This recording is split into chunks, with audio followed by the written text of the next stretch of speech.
Jim Jones wasn't a Christian.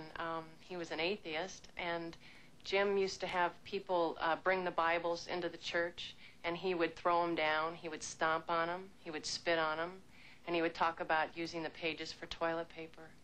Debbie Layton was a member of the Temple Planning Commission. Jim Jones was a brilliant man. Clever, deceitful, and evil, but he was very, very clever.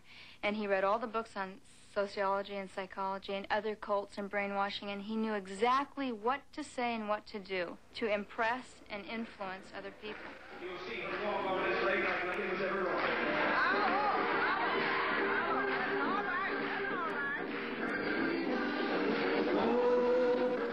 Jones was a gifted showman, an expert practitioner of faith healing. According to numerous reports, most of the healings were phony, but they appealed especially to fundamentalist worshipers who had a long tradition of theatrics and high emotion in their religion.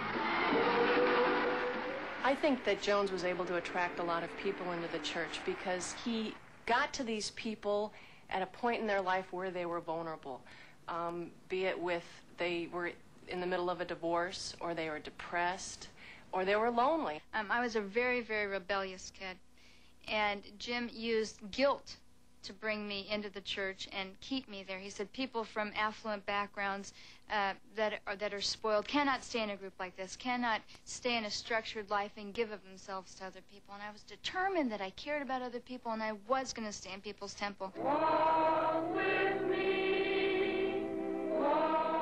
You had an instant family, you had instant friends, you never had to be alone.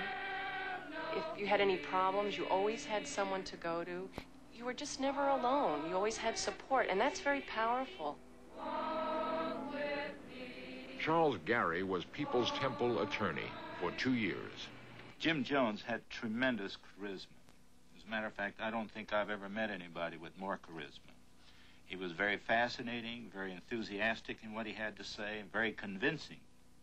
It's only when you began to read between the lines as you knew him over a period of time that you began to get the feeling that he had a tremendous ego, and that ego was almost destructive. As Temple membership soared, Jones became increasingly political. He mobilized thousands to help elect the late San Francisco mayor, George Moscone, who rewarded him with the prestigious directorship of the Housing Authority. Jim Jones was highly respected in San Francisco. He supported Ronald Reagan as governor and Richard Nixon. He was a tremendous champion of free speech, civil rights, civil liberties, anything that was progressive and good. Along with Jones' increasing power came fear of media persecution. On one occasion, he gave permission to film services in Los Angeles, but suddenly reneged on his promise. I really don't feel comfortable with our worship being photographed. I really don't. I must go against the entire council. I don't feel good about it. They can photograph me all they choose, because I do not care. I'm fearless. But I don't want the cameras focusing on others. I don't want them. Ask me your questions, and I'll tell you right straight from the shoulder where I stand. You want to get out there? What was passing between this man and his congregation? It was perhaps a form of romance, but as time went on, Jones seemed to change. The dark side of his personality came to the fore. Every single member of your family had to get on the floor and say something negative about you, and that was to break down any ties and unity within a family, so that when you did come to the realization that something was wrong and you wanted to leave, you could not feel the bond to go to a family member and say, listen, something's wrong here, let's get out.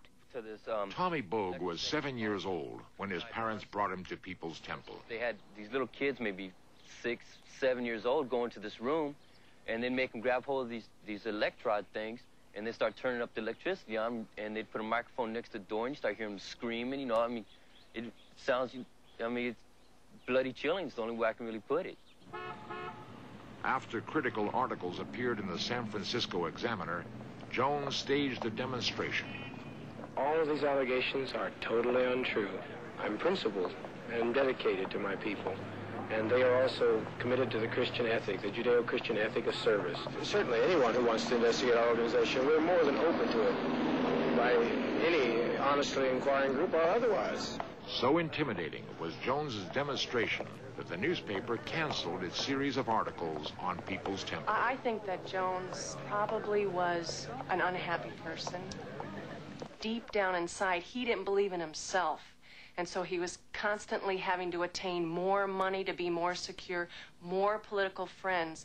Jones would freak out when anybody would speak against the church or him. Jim hated men.